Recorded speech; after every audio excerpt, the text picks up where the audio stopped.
Բարև ձեզ, Factor TV հյուրը Ազատ քաղաքացի հասարակական կազմակերպության ղեկավար Հովսեփ Խորշոդյանն է, ողջույն։ Պարոն Խորշոդյան, ընտրություններում Նիկոլ Փաշինյանի թիմի հաղթանակից հետո առաջին անգամ նա զրուցել է Պուտինին, ըստ Կրեմլի Պուտինը ընդգծել է Հայաստանում շուտապույտ հարակվի անցկացնելու անհրաժեշտությունը որոշելու որ ուղղությամբ է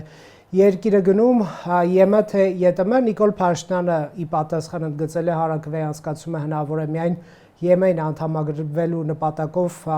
դիմում ներկայացնելուց, թեման առարկայական դարձնելուց հետո եւ շարունակվում է ռուսական պատժամիջոցները, նաեւ սրան այս պահանջին զուգահեռ ինչ է սա նշանակում, նախ զրույցի փաստը, բովանդակությունը եւ հետո կշարունակի։ Ну, ես որքան տեղյակ եմ արարողակարգից, հա, նույնիսկ եթե հայկական կողմն է զանգահարել, Նիկոլ Փաշինյանը։ Ըստ Կրեմլի, այո, Հայաստանն է։ Ուրեմն նախապես պայմանավորվածություն եղել է, որ Պուտինը կվերցնի, խոսա, հա։ Դա հայկական կողմին եւ կոնկրետ Նիկոլ Փաշինյանին պետք է զուտ իշխանությունը ճանաչելու ամրագրումը հաստատելու համար։ Այսինքն, որ Պուտինը ճանաչում է գործող իշխանություններին, անկախ նրանից, որ չի շնորհավորել։ Մինչև այդ Միշուսինի մակարդակով է ճանաչումը եղել էր, որտեղ բանակցել են, քննարկել են ինչ-որ հարցեր, նույն միջոցառմաններին մասնակցել։ Հիմա դա արվում է Պուտինի մակարդակով, որտեղ բովանդակային առումով ոչ մի նորություն չենք իմացել։ Զրույցի փաստն ինքնին ճանաչում է նշանակում, դա նկատի ունեք, բայց դե կարող է ասել գործող վարչապետի լիազորությունները դեռ չեն ավարտվել։ Օգոստոսի 2-ից հետո որ ճանաչեր, այ դա ուրիշ։ Այ մի քիչ ոտը կախկցեր օգոստոսի 2-ից հետո խոսել։ Բայց իրոք բովանդակությունը նույնը չի, պարոն Խորշոդյան, ինձ հետաքրքիր է Հայաստանի վարչապետի մոտիվացիան Պուտինին ասել, հենց դա նույնն է բովանդակությունը։ Եթե շարունակենք, վերացրեք, միջոցներ ձեռնարկեք, որ Հայաստանի Ռուսաստանի իրավապայմանագրային շրջանակին հակասող այդ խոչընդոտները վերացվեն։ Եվս մեկ անգամ լսեցնել Պուտինին, իմաստը։ Իմաստը ես էլ եմ ասում, զուտ այդ խոսակցության փաստն էր։ Բովանդակությունը կարող է լինել այլ, եթե այդ թեման չլիներ, ուրիշ թեմա կգտնվեր։ Իրականում այդ անիմաստ խոսակցություն է բովանդակային առումով, որովհետև այդ հարցի պատասխանը արդեն տրվել է, մի անգամ եւս տրվեց, այն որ սանկցիոն ապրանքների ցանկը վերացնելու կամ նվազեցնելու ուղղությամբ այսպիսի խոսակցությունով չէ, որ այդ հարցը լուծվելու է, այլ ինչ որ բան նախապես պետք է պայմանավորվեն եւ Պուտինը իմանար ինչ էր ստանալու դրա դիմաց, իսկ լավ է որ Հայաստանի իշխանությունը ոչինչ չի տալիս դրա դիմաց, որովհետեւ դա ինքնիշխանության ինքնասահմանափակում կնշանակեր եւ զոհաբերում մասամբ թեկուզ։ Այսինքն զուտ փաստը արդեն ամրագրվեց, իշխանությունը ճանաչվեց, պաշտոնապես արդեն առաջի դեմքի մակարդակով։ Մնացածը արդեն տեխնիկական հարցեր են, որոնք որ տենց հեշտ չեն լուծվելու, որովհետեւ ոնց հասկանում ենք, Պուտինը մտադիր է ամեն դեպքում դա ձգել մինչև սեպտեմբեր, այսպես չակերտավոր քաղաքական սեզոնի բացումը Հայաստանում, որպեսզի ինչ որ փաստարկներ ունենան իր խամաճիկները այստեղ իրենց քաղաքական գործունեությունը վերագործարկելու համար։ Այսինքն պատժամիջոցները Ռուսաստան Պուտինը չեն վերացնի, Հայաստանի ներքաղաքականության մեջ որոշակի մասնակցություն ունենալու նպատակով, ճիշտ հասկացա։ Այո։ Դե այդ պարագայում նաև հասկանանք հայկական կողմի հավանական քայլերը, Ռուսաստանը ասում է հարակվե արեք։ Նիկոլ Փաշինյանն ասում է, երբ որ հայտ ներկայացնենք ԵՄ-ին կանենք եւ մտնում է փակուղի հարցը։ Այդքան པարզ է ամեն ինչ։ Նախ պատժամիջոցների այնպիսի տպավորություն չստեղծվի, որ այդ պատժամիջոցները ինչ որ լուրջ ազդեցություն են գործում մեր տնտեսության վրա, հա։ Հիմնականը դա գյուղատնտեսական մթերքներն են, որոնք որ Հայաստանում որոշ գոնե մրգերի տեսականին բավականին քիչ բերք է եղել այս տարի, նույն Ծիրանի բերքը բավականին քիչ է եղել, գիտեք, որովհետև կարկուտ է եղել, բնապլիմայական պայմանները բարենպաստ չեն եղել։ Պատահական չի, որ նույնիսկ այս համանախապակումների պայմաններում Ծիրանը բավականին թանկ է շուկայում։ Իսկ գինը չի ինգել, որ փչացող ապրանքը շուտ վաճառ են, նշանակում է փչացող ապրանք չունի գյուղացին։ Փչացող ապրանքը կտրուկ գին էժանացնում են եւ այսպես տոննաներով շուտ ծախում են, որ պրծեն, չկա այդպիսի բան։ Մյուս մրգերի տեսականին եւս այդպիսի բան չունենք, հա, բանջարեղենների դեպքում մի քիչ ունենք նվազեցում գների, դա լավ է, շուկայի ներսում նաեւ որոշակի թեթևացում կլինի, գյուղացու համար դերևս այդքան լավ չի, բայց լոգիստիկ ընկերությունները նաեւ կսկսեն մտածել, թե ոնց կարելի է դա նոր լոգիստիկ շղթաներ գտնել, արտահանել, այսինքն դիվերսիֆիկացիան ավելի առարկայական է դառնում, ոչինչ այս տարի մի քիչ նեղություն կքաշեն, մյուս տարի արդեն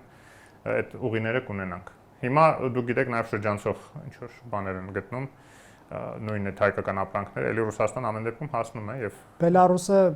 Բելարուսի տարածքով 39000 ըստ Ռուսաստանի հայկական վարդեր են բռնագրավել։ Չեմպիոնական վարկագիծ։ Այո, հիմա ինչ ուզում եմ ասեմ, որ մնում է այնտեղ մրգից բացի կատնամթերքը, որը նոր նշանակեցին, որ տեսան մրգի վրա առանձնապես ազդեցություն չի գործում։ Կատնամթերքի դեպքում էլ ես ինչ մեծ ծավալներ չի արտահանման, որտեղ չունենք այդքան կատնամթերք, հակառակը մենք մեծ ծավալի կատնամթերք ներմուծում ենք Ռուսաստանից եւ Հայաստանի իշխանությունները ուղղակի պետք է սկսեն հայլային այդ պատժամիջոցները կիրառել եւ ուղղակի թույլ չտալ ռուսական կատնամթերքի մուտքը Հայաստան։ Ուրիշ հարցեր միաժամանակ, բայց իհարկե որակի հայկական կատնամթերքը երբեք իր որակով չի փայլել։ Մի քանի անգամ տարբեր փորձակնություններ են անցկացվել եւ ամեն անգամ ինչ որ բաներ են գտնում, ընդ որում անկախ փորձակնությունները, նույն հետքի անցկացրած օրինակ փորձակնությունները, մի մասի մեջ ցուպիկ էին գտնում, այսինքն աղիքային այդ վարակի տարածող գիտեք միկրոօրգանիզմները, այսինքն հակաբիոտիկների պակաս է եղել, եւ ցուպիկները մնացել են կաթի մեջ։ Մյուսի մեջ հակառակը հակաբիոտիկների ավելցուկ են գտել, այսինքն չափը ճիշտ չեն որոշել, իսկ այդ ավելցուկը եւս մարդու օրգանիզմին վնաս է, որտեղ սկսում է սովորել դրան եւ հետո երբ որ կարիք է լինում, չի ազդում այդ հակաբիոտիկ մարդու վրա։ Ինչ եմ ուզում ասեմ, որ մենք էլ այդ վատ օրակ ապրանքը օգտագործում ենք եւ ներդրումներ պետք է անեն կատնամթերք արտադրող ընկերությունները, որ վերջո նամուսն է լավ բան է, էլի հասկացանք Ռուսաստանում ամեն ինչ կարելի է վաճառել, բայց իմացեք, որ ինչ որ մի պահի էլ չեն թողի։ Առավել եւս Եվրոպա այդ ցուպիկներով եւ հակաբիոտիկներով ոչ մեկ ձեր կատնամթերքը թույլ չի տա արտահանել։ Բարի եղեք, ստանդարտներին համապատասխանեցրեք։ Այնտեղ մատների վրա մի ձեռքի մատների վրա երևի կարելի է հաշվել, եթե կարելի է հաշվել այն ընկերությունները, որոնք որ խնդիր չունեն նման որակի առումով։ Պարոն Խորշոդյան, բայց կան թեմաներ Հայաստան-Ռուսաստան հարաբերություններն, որոնք այս պահին կոնսերվացված վիճակում են, բայց հանգած գրակը ոնց է, չէ, մլում ծուխը բարձրանում է։ Դա գազի թեման է, դա երկաթուղու թեման է, Հայաստանի ապագան ԵՏՄ-ում եւ հապկում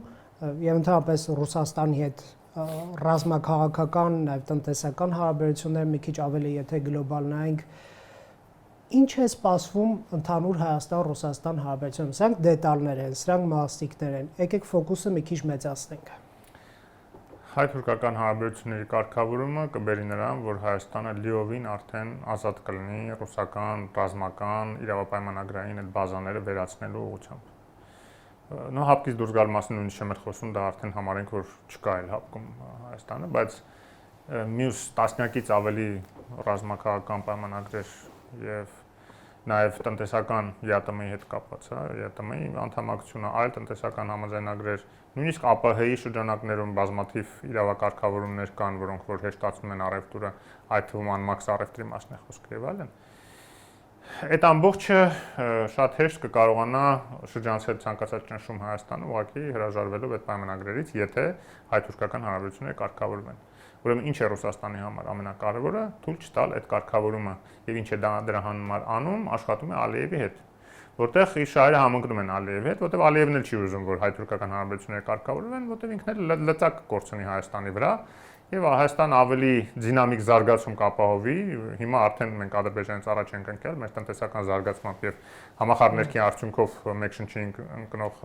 անցել ենք նավթային Ադրբեջանին եւ իրենք դա իրենց փորձագետները արդեն դրա մասին խոսում են, ահազանգում են, որ Հայաստանը դինամիկ զարգացում է ապրում, մենք մնում ենք ճահիճում մեր ավտոկրատիայի պատճառով։ Դրա համար Ալիևին ձեռ չի տալի, որ Հայաստանը զարգանա, ձեռ չի տալի, որ Թուրքիայի հետ սահմանները բացվեն, դեպի Եվրոպա ցամաքային սահմանը բացվի փաստորեն, չէ՞։ Եվ դրա համար այսպես ձգձգում է ոչ միայն խաղաղության պայմանագրի ստորագրումը, այլ նաև շարունակում է ճնշումը Թուրքիայի վրա, որ այդ սահմանները չբացեն, հայ-թուրքական սահմանները։ Առիթն է, պատրվակն է այն է, որ խաղաղության պայմանագիրը դեռ վերջնական չի ստորագրվել, իսկ չի էլ ստորագրում, որովհետև այդ արհեստական պահանջը սահմանադրական փոփոխությունների, որը որովհետև պաշտոնապես գոնե ֆիքսված չի։ Այսինքն օգոստոսի 8-ի պայմանավորվածություններում նման բան չկա, հա։ Այսինքն եթե մենք չունենք Հայաստան-Թուրքիա կարգավորում, ստացվում է նաև կախվածություն այդ թվում թեկուզ ֆորմալ անվտանգային Ռուսաստանից մնալու է, թե բազայի, թե սահմանապանների տեսքով։ Այդպես է ստացվում։ Բայց իհարկե դրական այսպես տեղեկություն կար այն իմաստով, որ Աքյաքայի քաղաքապետներ պնդում Թուրքիայի նախագահի հանձնարարականով աշխատանքներ են արվում սահմանային անցակետեր երկաթուղային ենթակառուցվածքները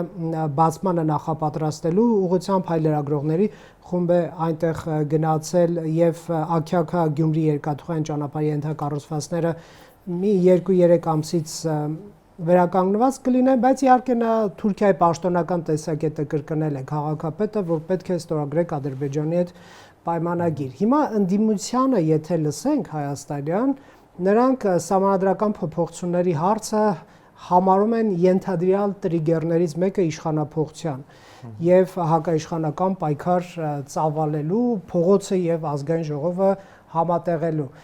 Ինչ եք դուք սպասում այս ուղղությամբ, ինչ կտեսնենք առաջիկա։ Այդ հարցում իրենք լիովին համընկնում են Ադրբեջանի եւ Ալիևի սպասումների հետ։ Ալիևը նաեւ դրա համար հասկանալով թե ինչ խնդիրներ կարող է առաջացնի այդ համազգական փոփոխությունների առաջ քաշելը իր պահանջով, իսկ որ դա իր պահանջն ինքը անընդհատ շեշտում է, որտեղ եթե իր նպատակը լիներ, որ իրոք փոփոխությունը լիներ, ինքը չխառնվեր, կոպիտ ասած, հա, ներքին կարգով մի անգամ ասվել է, հասկացանք, բայց ամեն անգամ այդ շեշտադրումը, որ հա, դա մեր պահանջն է, միջև չանեք, չենք անի եւ այլն, այդ շանտաժի լեզվով բնականաբար ինքը այնպես է անում, որ հայ հասարակությունը երբեք դրա հետ չհամաձայնվի։ Բնականաբար չի համաձայնվի ինչ որ Ալիևի ճնշմամբ համալրություն փոխել հենց այդ կետը։ Եվ դա ակնհայտ է, որ այդ խաղը ռուս-ադրբեջանական խաղ է, որի խամաճիկը, այս դեպքում արդեն ոչ թե Կրեմլի խամաճիկ, այլ նաև Ալիևի խամաճիկը հանդես են գալիս 5-րդ շարժուն է այստեղի, որոնք հիմա էլ հույսը դրել են, որ այդ սահմանական փոփոխությունները կդարձնեն իրենց համար ինչ որ իշխանափոխության տրիգեր, բնականաբար չեն կարողանալու հասնել ոչ մի իշխանափոխության, մաքսիմում կարող է ինչ որ խրձրություններ եւ թուլացում բերեն ներքին ներպետական թուլացում, իսկ դրանով իրենք խնդիր կլուծեն, որտեղ իրենց տերերը նաեւ այդ են պահանջում, որ Հայաստանի կոնսոլիդացված այս վիճակը պետք է թուլանա, որպեսզի ավելի հեշտ կարողանան ճնշումներ գործադրեն մեր երկրի վրա։ Դա է նպատակը։ Դաժան չի ձեր մեղադրանքը ընդդիմությանը ռուս-ադրբեջանական համաճիկ դաժան չի, ճշմարտությունն է, դա փաստ է, մենք չենք տեսնում, իրենք անընդհատ այդ նույն նարատիվներն, նույն գիծը տանում են։ Ասենք, էլ ինչա պետք դա ասելու համար, էլ ինչ դրանից բացի, էլ ինչ հիմնավորում է։ Բայց իրենք էլ կարող են անկեղծորեն մտածել, որ Ալիևի պահանջով չի կարելի փոխել սահմանադրություն, պարտադիր է կոպիռ կամ Կիրիենկոն կամ, չգիտեմ, նմանատիպ անձինք ուղղորդում։ Ուրեմն կարող է այնքան ուղեղ չունեն, որ իրենց այտենց հեշտ մանիպուլացնում է Ալիևն էլ, Պուտինն էլ, բայց ես չեմ հավատում դրան։ Ուղեղ ունեն։ Գիտեք, երբ որ Ալիևի կողմից սպասեր է գնում այստեղի ընդդիմությանը, ընտրությունից առաջ, դա ցույց է տալիս, որ Ալիևը շահագրգռված չի այստեղի իշխանության կոնսոլիդացման մեջ։ Շահագրգռված չի, որ այստեղ ամուր պետական ինստիտուտներ գործեն։ Ինչ պասեր էր տալիս։ Նույն այդ Սադարակի հայտնի միջոցառումը։ Ճիշտ է, ընտրությունից հետո են կազմակերպել, բայց արդեն ընտրությունից առաջ դա շրջանառվում էր, որ անելու ենք։ Արևմտյան Ադրբեջանը քեզ նկատի ունեք։ Այո, եւ դա անընդհատ շրջանառում էին, նշ ճիշտ է, առաջի դեմքի մակարդակով չէր անում, բայց իր խամաճիկներն էին անում։ Ինչի համար էր դա անում։ Որ այդ պասը, այդ 300,000 ադրբեջանցիներ եւ այլն, որ անընդհատ պասերը տան, որ այստեղի ընդդիմությունն էլ ասեր, մենք սուտ չենք ասում, հենա, փաստա, կազմակերպում են։ Մենք էլ գիտենք, որ այո, Ալիևի հետ կապ ունեցող աֆիլիացված ուժերն են դա կազմակերպում։ Ուրեմն սուտ չենք ասում։ Երբ որ Սամվել Կարապետյանին գովում էր փաստացի Ստեփան Սաֆարյան շատ ճիշտ նկատեց մեր այս վերջի ոդքասթների ընթացքում, ոդքասթներից մեկի ընթացքում, որ հիմա Ադրբեջանի քաղաքացիության հետ մենք իրականացնում ենք, իրենք նաև տեղեկացնում են հեռուստադիտողներին, որ կարող են մեր YouTube-յան ալիքում Ազատ քաղաքացի հասարակական կազմակերպության YouTube-յան ալիքում լսել դրանք, ռուսերեն են, բայց բավական հետաքրքիր է այն իմաստով, որ մենք զուգահեռ տրեք ենք սկսել այն կամուրջը, որ կա արդեն խաղաղության կամուրջ, ամենայն հարգանքով այդ ֆորմատի հանդեպ ևս, բայց ամեն դեպքում դա Ալիևի մերձ, այսպես ադմինիստրացիային մերձ կանգնած, մոտիկ կանգնած հասարակներ են դրանք, անկախ քաղաքացիություն չի կարելի անվանել, հա, ովքեր որ այսօր բանակցում են այդ շրջանակներում, այդ հարթակի շրջանակներում մեր քաղաքացիական ներկայացուցիչների հետ։ Մենք դրա համար սկսում ենք խոսել նաև իրական Ադրբեջանի քաղաքացիական ներկայացուցիչների հետ, որոնք բնականաբար վտարանդի են Ադրբեջանում չեն, հա, լրիվ հետապնդվում են Ալիևի կողմից, եւ այնտեղ բավական հետաքրքիր շերտեր են բացվում նաև այդ տիպի մարդկանց ադրբեջանցիների վերաբերմունքի առումով Հայաստանի հանդեպ, հայ-ադրբեջանական կարգավորման հանդեպ եւ ընդհանրապես միասնական համակերպության ապագայի տեսլական ձևավորելու առումով այդ առումով հետաքրքիր է, մի փոքր շեղվեցի։ Ստեփան շատ ճիշտ հիշատակել էր Սաֆարյան, որ ուրեմն բան է անում Ալիևը, որ ճիշտ է մեղադրում է Սամվել Կարապետյանին, որ Բորելին իբր կաշառել է, որ հայանպաստ բաներ անի Բորելը, Այն ժամանակին գիտեք, որելը բան էր, հա, արտաքին ծառայության ղեկավարներ, հա, արտգործնախարարը, փաստացի արտգործնախարարը, բայց պարզ չի, որ դրանով հաստատեն գովում է Սամվել Կարապետյանին, որտեվ ցանկացած հայի ասեք, որ ուրեմն Ալիևը մեղադրում է Սամվել Կարապետյանին, որ հայանապաստ ինչ-որ գործեր է արել, կասեն, որ ուրեմն հալել է Սամվել Կարապետյանին։ Ինչի համար է այդպիսի բաներ հայտարարում Ալիևը։ Սա ակնհայտ է, էլի, որ ամեն ինչ անում են այստեղ քաշ հաղորդելու, քաշ չունեցող, ուրեմն այս 5-րդ Շարասյանը։ FSB-ի կորրճկա ունեցող քաղաքական գործիչներին։ Իրավապանների թիրախում են այս օրերին հայտնվել քրեական հետապնդումների տեսքով Պուտինի ասած, այսպես ասենք, ռուսամետ ուժերի տարբեր ներկայացուցիչներ, այսինքն ինչով են առաջնորդվում ռուսամետ բառը օգտագործելով նրանց քաղաքական դիրքավորման պարզ Շատ կներեք, հենց Պուտինն է նաև իրենց այդպես հռչակել ռուսամետների թող աշխատեն կոնկրետ ուժերի նկատի ունենալով։ Թող աշխատեն, ասած Պուտինը։ Աշխատելն էլ, հա, աշխատելն էլ աշխատում է։ Մասնակցեն քաղաքական աշխատանքին։ Պարոն Խուրշիդյան, կարելի է պնդել, որ Հայաստանի իշխանությունը փորձում է այս քայլով նաև Ռուսաստանին ուղերձել, որ քո քաղաքական գործիքակազմը Հայաստանում նվազելու է, բայց մյուս կողմից այն գործիքակազմը, որ ունի Ռուսաստանը, դրանք պաշտոնականացվում են, մանդատներ են վերցնում ինչ-որ իմաստով նաև, հա։ Այսինքն Հայաստանի իշխանությունը մեկ բողոքում է քրեա օլիգարխիայից, ապօրինի կապիտալը թողնում է նրանց ձեռքին մասնակցում են ընտրություններին, բավականին լավ ձայներ են ստանում, հետո ընտրություններից հետո երբ որ գործը արված է այնքանով ինչքանով որ սկսում է պայքարել քրեա օլիգարխիայի դեմ։ Այո։ Տեսեք, այն որ թույլ տվեց Նիկոլ Փաշինյանը այդ ռուսամետ ուժերին մասնակցել քաղաքական աշխատանքին, ոնց որ Պուտինն էր խնդրում, դա փաստ է։ Այսինքն Պուտինի խնդրանքը հարգվել է։ Եվ դա համարեք կոմպրոմիս է եղել նաև Փաշինյանի կողմից, որ լավ, այս հարցում էլ զիջում եմ, թողեմ կաշխատեն եւ նաեւ կալանքից տեղափոխվեց տնային կալանքի, չէ, Սամվել Կարապետյանը եւ այլն եւ այլն։ Այսինքն այն մնացած ուժերին էլ որ կարելի էր հանգիստ ուղակի թույլ չտալ մասնակցել նույն այդ ընտրակաշարքի ընթացքում, ոչ թե թույլ չտալ, այլ չեղարկել գրանցումները, չէ։ Այդ ամեն ինչ չարվեց, թողեց, այո, պաշտոնականացվեց, մանդատները տրվեցին ձեռներ, ասեցին գնացեք նստեք ազգային ժողովում, աշխատեք ընդդիմություն։ Քանի որ պարոն Պուտինը մեզ այդպես է խնդրել։ Բայց քանի որ ընտրություններից հետո արդեն այդ պարտավորությունները նաև էապես նվազել են հայկական իշխանությունների ստանձնած, այն իմաստով որ նաև Պուտինը կարմիր գծեր խախտեց, չէ՞։ Հա լավ, ասում ես թող աշխատեն մերոնք, բայց նաև զուգահեռ 100 միլիոնավոր դոլարներ ես ծախսում, ընտրակաշառքներ ես տարածում, մեր օրենքները խախտում ես, Ռուսաստանից FSB-ի մասնակցությամբ ուղղորդված մարդիկ ես ուղարկում, որ ստե քվեարկեն, այդ ֆոնի վրա ես էլ ուրեմն թույլ չեմ տա այն ուժերը, որ կարող եմ թույլ չտալ իրավական տեսակետից, քանի որ լրիվ օրենքները խախտել են, կարմիր գծերը ուրեմն հատել են իրավական տեսակետից, առնվազն այդ ուժերից մեկին ուրեմն օրենքի շրջանակներում թույլ չեմ տա մտնի խորհրդարան։ Հաշվի առնելով նաև որ ասես մազով ինքը այսպես խնդրահարույց վիճակում էր անցնել չանցնելը, խոսքը Բարգավաճ Հայաստանի մասն է։ Եռագլխի մի գլուխներից մեկի մասն է խոսքը։ Այսինքն Ծառուկյանի կալանքը նաև ձեր ասած Պուտինի կարմիր գծեր անցնելու հետ կապ ունի։ Իմ կարծիքով այո, նաև դա է։ Այսինքն ձեր ասած իր գործիքակազմը, Պուտինի գործիքակազմը Հայաստանում նվազեցնելուն ուղղված քայլեր է արվում հիմա արդեն։ Եվ այո, այդ իմաստով այս ուժերը պետք է հասկանան, որ իրանք ինչ-որ իմաստով նաև պատանդ են Հայաստանում։ Իրենք պատանդ են Ռուսաստանի շահերի սպասարկու որպես Հայաստանի իշխանությունները իրենց պատանդ առել են եւ կամաց-կամաց կարող են պատասխանատվության ենթարկել ի պատասխան Պուտինի ցանկացած հակահայկական քայլի։ Եթե դուք Ռուսաստանում ունենայիք մի քանի միլիարդ դոլար, ինչ եւ Հայաստանում զբաղվեիք քաղաքականությամբ, կլինեիք չասեմ Հայաստանակենտրոն, լավ, արևմտամետ կամ, չգիտեմ, չեզոք, չմեղադրեիք իշխանությունները Ռուսաստանի հետ տնտեսական պատերազմ սադրելու մեջ, ինձ թվում է ոչ։ Ես ուրիշ բան չեմ էլ ասում, այո, կալուգացի։ Էլ ինչ եք մեղադրում, պարոն Խուրշիդյան։ Ես փաստերն եմ ռացիոնալիզմ է, քաղաքական ռացիոնալիզմ։ Ուրեմն տեսեք, իմ համար քաղաքական ռացիոնալիզմը Հայաստանի Հանրապետության ինքնիշխանությունը եւ Հայաստանի պետական շահերը։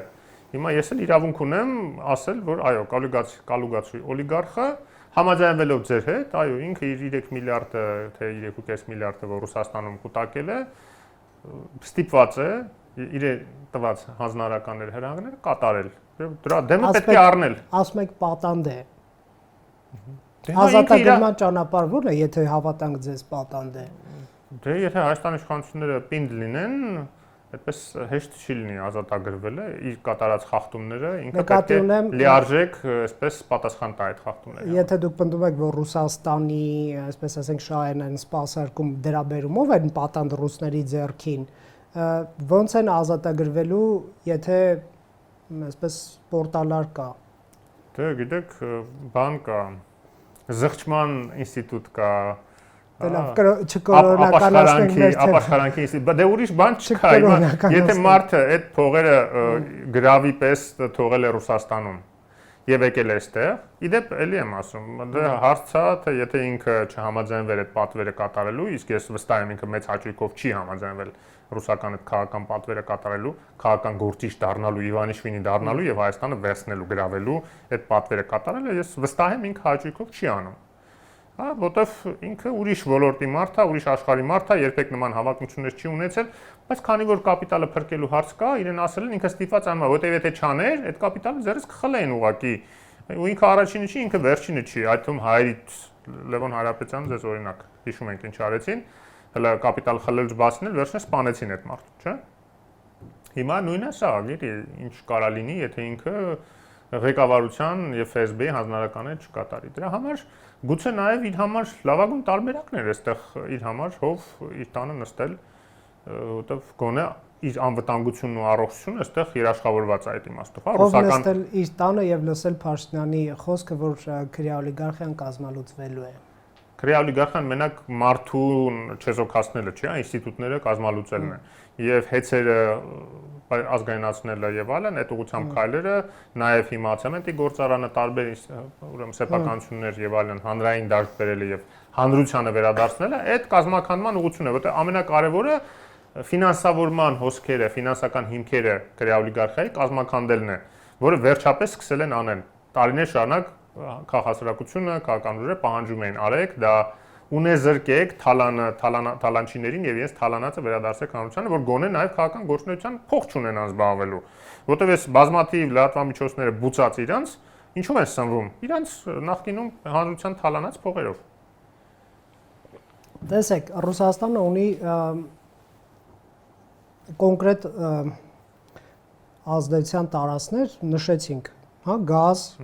պատկերացնում եք, եթե նրանք թանկացնեն եւ եթե նույնիսկ Եվրամիությունը կամ որևէ գործընկեր երկիր կոմպենսացնի ռուսական թանկացված գազը, էլի այդ թեման քննարկվելու է այնպես, որ տեսեք Ռուսաստանի հետ սադրեցիք հարաբերությունների վատթարացում եւ ստացակ գազի թանկացում, այսինքն եթե նույնիսկ ռիսկերի կառավարում լինի, այդ կոնտեքստում իհարկե ուզում եմ այս գազի թեմայով նաեւ վերջին տեղեկությունը բերել, դա Իրանի կողմից առաջարկն է ըստ իրանական լրատվամիջոցների Հայաստանին մեծացնել գազի արտահանման ծավալները դեպի Հայաստան, բայց նաև գնահատել Հայաստանով այլ երկրներ արտահանելու հնարավորությունը, սա Իրանի նավթի նախարարն է նշել, այդպիսի, հա, նոր համագործակցություն սկսել, այստեղ մի երկու դրվագ կա, նախ Գազպրոմի գոյությունը մեր կյանքում ինչքան է Հայաստանին թույլ տալիս անել սա, թե մենք կարող ենք ունենալ կանխատեսում, որ Գազպրոմը շուտով թանկացնելու է կամ Ռուսաստանը խզելու է իր իսկ պնդած 13 թվի պայմանագիրը եւ Հայաստանը հիմիկվանից պատրաստվում է դրան, ես զուտ այսպես բարձր մտածում եմ, հա, եւ ամերիկյան, եվրոպական պատժամիջոցները Իրանի այսպես նավթագազային ռեսուրսների նկատմամբ հնարավոր է արևմտյան գործընկերներին ասել, որ չնկատեն ուղղակի Հայաստանի իրանական գազի արտահանում նկատել են։ Դե ինչ որ տեսք էր տված դրան էլեկտրաէներգիա գազի դիմաց ինչ որ ծրագրին, չգիտեմ, ես հարցնում եմ։ Ես վստահ եմ, որ այդ չնկատելը շարունակվելու է։ Եվ իրենց համար այսօր կարևոր ամենակարևոր խնդիրը Ռուսաստանն է, Ռուսաստանից երկրներին ազատագրելը, շրջակա երկրներին, նաև դրանով թույլատնելով Ռուսաստանին, հա։ Ուրեմն Հայաստանը ունի շատ ավելի մեծ քանակի լծակներ այսօր Ռուսաստանի դեմ, ինչքան էլ որ դա կարող է տարօրինակ հնչել, քան Ռուսաստանը Հայաստանի, որտեղ Ռուսաստանը Հայաստանի դեմ իր լծակները առատորեն սպառում է, օգտագործում է եւ կորցնում է։ Հայաստանը իր լծակները Ռուսաստանի դեմ ընդամենը 1-2 են էլ մեկը հայտարել է այսպես եւ ասենց օթում արկախված վիճակում է հապկից դուրս գալու գործընթացը, ընդամենը սառեցրել է հապկում ներկայությունը, այդ մի լծակ եւ մյուս լծակը, որը որ այսպես հեծերի ձևով ուներ Ռուսաստանը, վերցեցին, հա, բայց երկաթ գծեր, գազի պայմանագիր 13 թվականին կնքած գազի պայմանագիր, ես ձեզ ուզում հիշեցնել, որ ապօրինի ճանապարհով է քվեարկվել եւ ավերացվել ազգային ժողովում։ Ապօրինի ընթացակարգի խախտմամբ է ավերացվել եւ ցանկացած հայց սահմանական դատարան կբերի նրան, որ սահմանական դատարանը անվավեր կճանաչի այդ պայմանագիրը առանց նույնիսկ բովանդակությանը անդրադառնալու։ Բայց ռուսներն են ասում, որ կարող է մենք ճանաչենք անվավեր գազային պայմանագիրը։ Այո, ակնարկում է, որ եթե Եմեն մերձեցումը շարունակվի, կվերանա։ Դա հրաշալի կլինի, որտեվ չգիտես ինչի, մեր մոտ տպավորություն կա, որ եթե այդ գազը թանկացնում են ռուսները, ուրեմն այստեղ կոլապս է լինում։ Ոչ, կոլապս չի լինում։ Գազի թանկացումից հետո Հայաստան դուրս է գալիս ԵԱՏՄ-ից եւ այն բոլոր մաքսային մուտքերը, որը մենք ունենք եւ տալիս ենք մեծ մասը Ռուսաստանին, փաստացի մնում է Հայաստանում։ Իսկ մեր բացասական սալդոն այդ իմաստով 300-400 միլիոն դոլար է։ Մոտավորապես այն գումարն է, որը կարժենա գազի թանկացումը Հայաստանի վրա, այսինքն եթե այդ գումարը մենք տանք բնակչությանն ու ձեռնարկություններին սուբսիդավորեն գազի թանկացումը, ոչինչ չի փոխվի նրանց կյանքում։ Իսկն պարզ հաշվարկ է պետք անել։ ԵԱՏՄ-ում մնալը մեզ ինչ է տալիս, ԵԱՏՄ-ից դուրս գալը ինչ հնարավորություններ է բացում։ Այդ մեկ գազ, երկրորդը գազը Իրանից։ Եթե մենք տեսնում ենք, որ այդ աչք փակելը հնարավոր է, ուրեմն այո, գազի ծավալները կարող ենք մեծացնել։ Կարող է Իրանը իրանական գազ չառնենք, եթե հանգարց այդ էլ ռիսկերը կառավարենք, հա, տեսնենք, ասենք թե Իրանի գազը շատ մեծ ծավալով ցույց չեն տալիս արևմուտքը, քիչ 5% հավանականություն եմ նման բան տալիս, բայց նույնիսկ այդ 5%-ի համար մտածենք այլ տարբերակներ, բայց միայն իրանական չի, swap մեխանիզմով կարող ենք թուրքմենական գազ բերել, այսինքն Իրանը այնտեղ գնի թուրքմենական իր սահմանին օգտագործի, այստեղից դրա փոխարեն գազը տա, այսինքն փաստացի դա մենք կգնելու ենք թուրքմենական գազ։ Մենք կան մեխանիզմներ, հասկանում եք, այնպես չի որ կորած տեղ ենք, սա շրջակա երկրները գրեթե մենք ունենք գազի եւ նավթի տակառների այսպես կողքը նստած ենք։ Այնպես չի էլ որ Ռուսաստանը այդպես հեշտ կարող է խեղճացնի մեզ էներգետիկայի ոլորտում, բայց եթե այդպեսի քայլ անի Հայաստանի դեմ, միանգամից բացվում են բոլոր այն դռները, որ մենք կարող ենք օգտագործել ամենակարևորը մեր անվտանգությունը ամրապնդելու ուղղությամբ։ Իսկ դրա համար պետք է այդ լրիվ ռազմական պայմանագրից դուրս գալ Ռուսաստանի հետ։ Շուտ հանգիստ կարող ենք արդեն դուրս գալ։ Հասկանում եք, այսինքն այնտեղ բազայի հարցն է միայն մնում, որը ամենասկզբից նշեցինք հայ-թուրքական կարգավորման հետ է կապված, չնայած էլի յակա յա չկա, այդ բազան նես չի որ պաշտպանում է մեզ Թուրքիայից, էլի հասկանում եք, չէ՞։ Այսօր ռուս-թուրքական հարաբերությունները ավելի ջերմ եւ ռազմավարական եւ գործընկերային են, քան հայ-ռուսականը։ Ինչքան էլ որ մենք ձևական նույն իրավապայմանագրային դաշտում լինենք, ի տարբերություն Թուրքիայի, որը ՆԱՏՕ-ի մեջ է եւ փաստացի թշնամական դաշտում է, բայց դա չէր խանգարում Ռուսաստանին այդ թշնամական ՆԱՏՕ-ի երկրին անդադ հրավիրել Հարավային Կովկաս, համատեղ տարբեր գործողություններ իրականացնելով։ Եվ ամփոփելով ինչ սпасել այս հարաբերություններում։ Դե Ռուսաստանի սխալ հաշվարկները ցույց են տալիս, որ չեն դադարում, հա, կյանքը ցույց է տալիս, որ այդ սխալ հաշվարկները չեն դադարում եւ ամեն անգամ նույն փոცხի վրա իրանք ոտքը դնում են եւ այդ փոცხը հարվածում է իրենց գլխին։ Ես չեմ բացառում, որ իրանք հերթական սխալ հաշվարկի արդյունքում խորացնեն այս սրեն, հա, գնան դրան, որ սրեն, փորձելով իրենց 5-րդ շարասյան միջոցով ինչ-որ բաների հասնեն եւ այլն, դա բերելու նրան, որ Հայաստանի իշխանությունները ավելի կոշտ քայլերի են գնալու եւ արդեն ես զգում եմ այսպես հովերը իշխանությունից եկող, որ հասարակական կարծիքը տրամադրեն, որ այո, մի օր կարող է ԵԱՏՄ-ից դուրս գանք եւ դա շատ լավ է։ Հասարակական կարծիքն է պետք է դրան պատրաստվի եւ ամենակարևորը տնտեսվարողները դրան պետք է պատրաստ լինեն։ Իրականում գազի խնդիրը այդքան վտանգավոր չի Հայաստանի համար, ինչքան առևտրաշրջանառության կտրուկ դադարեցում Ռուսաստանի հետ։ Այդ դա իրոք կարող է լուրջ վնաս հասցնել տնտեսությանը, բայց դա այնքան լուրջ խնդիր է նաեւ Ռուսաստանի համար այսօրվա պայմաններում, երբ որ ինքը գնալով ավելի մեծ խնդիր է ունենում ապրանքային, մանավանդ այս Վայլդբերիսի պայթյուններից հետո, որ ես չեմ կարծում Ռուսաստանը գնա դրան, որ լրիվ փակի, որտեղ Հայաստանը բացի իր ապրանքից, որ արտահանում է Ռուսաստան, դեռ շարունակում է մնալ նաեւ զուգահեռ իմպորտի մասամբ թեկուզ ուրեմն հարթակ Ռուսաստանի համար եւ Ռուսաստանը ուղղակի ինքը իր ոտքին կրակելու գնով հերթական անգամ ուրեմն ինչ որ փորձի պատժել Հայաստանին առանց նույնիսկ վստահելու որ դա Հայաստանին ծնկի կբերի, որտեղ էլ եմ ասում եվրոպացի գործընկերները ասում են որ մոտավորապես հետեւյալ բանաձևը ինչքան Ռուսաստանը ձեզ վնաս տա, այնքան մենք պատրաստ ենք ձեզ օգնել որ այդ վնասը հաղթահարեք, հա։ Նման պայմաններում Ռուսաստանի խոհեմության հարցն է, էլի, ասենք իմաստը շարունակելու այս ամեն ինչը։ Հասկանա որ իմաստ չունի, թե չէ։ Լրիվ փակուղի մտցրիք մեր հարցազրույցը վերջում Խորշուդյան։ Շնորհակալություն ձեզ համար Factor TV-ում հյուրընկալել ենք Հովսեփ Խորշուդյանին։